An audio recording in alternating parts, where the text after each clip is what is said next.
I've had to retire the Hawaiian shirt from my personal collection. Because you want too much like Butcher. Yeah, I don't just exactly. Fuck! So the first thing I want to mention is Timothy. I know you were not part of that scene with the octopus. I can no longer look at octopuses the same way. And I want to ask you, what was the most astonishing scene that you were part of or that you saw that changed you forever? I gotta think about this one for a second. It's funny, we were just actually having the conversation over lunch. We had octopus for lunch, and Eric just said, I don't know if I can do it. It's true. I like took 2 bites of it and I'm like, I don't want to eat octopus anymore. Yeah. So I love what you're doing with the show. You can go anywhere. I love that, but everything you do, you nail it. It's amazing. How do you know where to go? Because it's really subtle, because you don't have this, it's not porn and it's not exploitation and it's not, it's a very thin line, right? Yeah, and you're doing it great. Thank you so much. Thank you. We make it about the characters. I mean, we start and spend the vast majority of our time discussing character psychology, motivation. You know, we have this amazing bench of talent who, you know, bring such life to their roles. And I think if you base everything in that, if that's the first, you know, choice or the first priority for every decision you make on the show, I think that sort of naturally keeps it from becoming exploitive, because you're never doing it like just to be shocking. You're doing it to tell an emotional story. You know, it's like, yes, there's Herogasm and it's a big crazy hero orgy, but it's also a big enough event to bring all of those characters to one place to clash together. And so it serves really its purpose to throw Homelander and Butcher together and A-Train and Hughie together.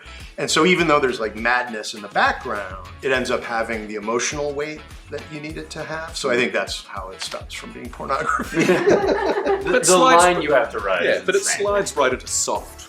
Yeah. Like in the States, it's called Cinemax. Yeah. Like In the States, it's called Cinemax. Late night Cinemax movies, which are kind of softcore porn. I aim for that in my career. Karl, you have been part of 2 of the most iconic and successful shows and movies in history. The Boys, of course, and my personal favorite, Lord of the Rings, with Eomer. And now that the TV adaptation is coming, and I know you have a very particular friendship with Viggo Mortensen and you troll him, how do you feel that you're part of these universes? I feel blessed, really. I mean, you know, to be, you know, was a relatively young actor, to walk onto that set and to learn my craft from those guys, and to work with Peter Jackson, who was like, you know, incredible. It was just, I feel blessed that that's in my life, and that, you know, here we are over 20 years later, you know, discussing it. Like, those films still hold up, and the friendships that were forged on that, you know, have endured. And it reminds me, I feel the same way about The Boys. You know, it's like every season we get tighter and tighter as a group, and this last season was certainly added to that, because we had COVID, so we literally, all we could do was hang out in our own little bubble together, and, you know, we had a good time. Eric, I don't know if you can answer this question or if you already have the answer, but all these fresca moments, what are you cooking? What do you mean? The funny thing is there isn't like a huge amount of meaning to it. We just were in the writer's room coming up with, you know, the Church of the Collective, which was like, you know, obviously a cult. And at some point someone said, what do we think they drink? And someone else was like, they drink Fresca. And we just started laughing, because it's like, you're right, it does seem like a drink cult members would drink. And so then it just became this running joke of, like, surprisingly, Fresca doesn't want to be a part of it. Like, Fresca, the official beverage of cult members. We didn't get that endorsement? No, shockingly we didn't. But yeah, it just was funny. It's just funny to me, because it's such a, I mean, all due respect, I drink Fresca every so often, but it's such a neither here nor there beverage. Like what is it? It's not Sprite. It's not, like, what is it? And so that's exactly the tagline I want. Neither here nor there. Yeah. So that's why. I remember the first scene of The Boys that shocked me forever, and I said I love the show. Yeah. Was season 1, minute 5. Minute 5, yeah, Robin. With Robin. Yeah. Thinking about that and thinking of your character, but not only your character, you as an actor. How did that change you? It's funny that you talk about that moment because I remember when I was filming the show, the first season had yet to come out, I would have trouble explaining what the show was to people who didn't know, because it's a lot of things going on at once and I didn't really have the pitching skills. But if I told them about that scene, they immediately understood what the show was. It was like, oh, the Flash in this world is real and can accidentally run through people sometimes. So as soon as they heard that, they were like, oh, this show's gonna be insane. But that was like my second day of shooting ever. And it was a hell of a welcome. And I'm kind of glad that it was my second day because it really just thrust me into what the show was. And I don't know, as an actor, I feel like I've just been lucky to go on this journey of really, like Karl said with Lord of the Rings, like getting to learn how to do what I do from the amazing people around me. Like not only Karl, but like the entire cast and the writers and the crew. Just everyone is absolutely nailing it. And I just feel really lucky to be in these rooms and get to see like true greats do what they do and hopefully not fall too far behind and try to learn from it. But it's just been a blessing all around. Karl, I love how your character, we see you in these action scenes. I don't know if you feel sometimes or not remorse about all the things you're doing. I know you're acting, but you have a heart too, and it would be very difficult to do those things. And also these vulnerable parts where I see you and I love you because you're good in both parts. Yeah, I won't lie to you. Actually, one of the scenes that I found most difficult this season was turning on Ryan. Like I felt really bad about that, and that was playing those aspects of the character that are really unlikable are a challenge sometimes. But or also that's what humanizes the character, and when you later find out about his father and how he was brought up and sort of the tragedy there, then you hopefully will think back to that scene with Ryan and go, oh, he just didn't have the skills. Has it happened to you when the fiction comes to real life in your lives and that you act or you think like your characters and how they would react to some situations? Absolutely. I mean, especially Hughie, because I think Hughie and I are not too dissimilar from each other. I think we'd be friends in real life if it was real.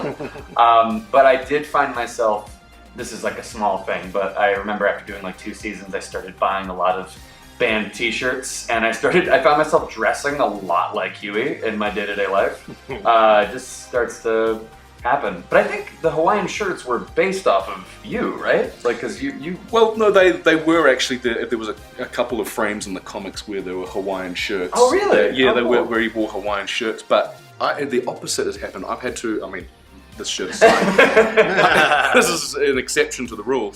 I've had to retire the Hawaiian shirt from my personal collection. Because you walk too much like Butcher. Just exactly. You probably also feel like you're at work all the time. Yeah, right. So wearing that's the most quintessential relaxation shirt. Yeah, so I can no longer wear Hawaiian shirts in real life. Yeah. Sorry for that loss. It's a tragedy. Real tragedy, Karl. There are members of my family who are very happy about that. These scenes that are very strong in terms of what they mean, like political or social, or what you say about Ryan. How do you leave that behind the scenes after you say like cut? And then do you laugh? Do you process what you have done? Like, how is it for you behind the scenes? Yeah, I think it's important to leave the work at the stage door. It's you're not doing yourself any favors if you are taking it into your personal life, and that inevitably has an effect on your family and those that surround you. And I've always adopted the philosophy that, I'm responsible for what happens between action and cut. And then anything beyond that, how it's received, how other people think about it, where it goes, what the dialogue is, based around what the work is, it's none of my business. I mean, it depends on the day, but what I love about our cast in particular is that we've gotten so close, and even in our most intense scenes, we still find times to laugh and joke around in between takes. And I think that actually helps you when you're doing a really intense scene is to not live in that the whole day, because you get exhausted, frankly. And it's nice to kind of have some levity. I mean, even what we do between takes all the time, especially the boys, is we just play backgammon. We just have non-stop backgammon tournaments, and it's fantastic because, I mean, Karl brought it to the set, but it's basically like, it's better than looking at your phone, keeps your mind engaged, and it's really fun, and it passes time so fast. So, no, thank God for backgammon. Do you guys play for money? We have. Yes, we Not have on set, actually. not No, on we set, did. not at We did work. a tournament this A year. tournament this year. A couple. This is a very successful show, and I think every season that comes out, a lot of people like get engaged and talk about it in social media. But for you, what are you most proud of yourselves as actors, and what your characters have taught you? Something new that you didn't know you were capable of, or that challenged you during all this process that I guess from season 1 to season 3, a lot of things have changed, and I guess you feel more comfortable with yourself. But talking about yourself, what are you most proud of? It's a really good question. I think for me, I really enjoyed this year that we got to kind of expand the character of Hughie and show parts of him that weren't entirely likable. I liked playing a more complex version of the character, and I don't know, it was nice to know that I felt like I was, for a while, playing, you know, good guy characters, but it's fun to play around with that and kind of flip it on its head. So I'm proud of that. And most of that is Eric and the writers just bringing such new dimension to the character. Don't do that. I see peripheral vision. Yeah, no, I can barely spell. It's just, it's all on an algorithm. Spoiler, I don't know how to read. But no, I'm proud that we could show different aspects of the character. I really enjoyed that. You know, it's hard because I'm really just proud of all of it. I think the thing I'm most proud of is this family that's sort of, you know, been created around this, and, you know, not just the actors, but, you know, so many members of the crew who come back year after year, and the writers, and like everyone really believes in it, and everyone really gives it their all, and that's very humbling, you know, because, you know, I still remember when it was, you know, what's always interesting about being the creator, that it's like, I remember when it was just like me alone in a room, you know, and so now to have like hundreds of people who have like taken it on their own and expanded it and made it grow and added their own brilliance and genius and talent to it, and it just takes on this life of its own of everyone contributing is so humbling and astounding, and I'd say that's the thing I'm most proud of. I think the thing that I'm most proud of is similar to Eric, and that would be the tone on set and the way that crew and cast interact with each other with great respect.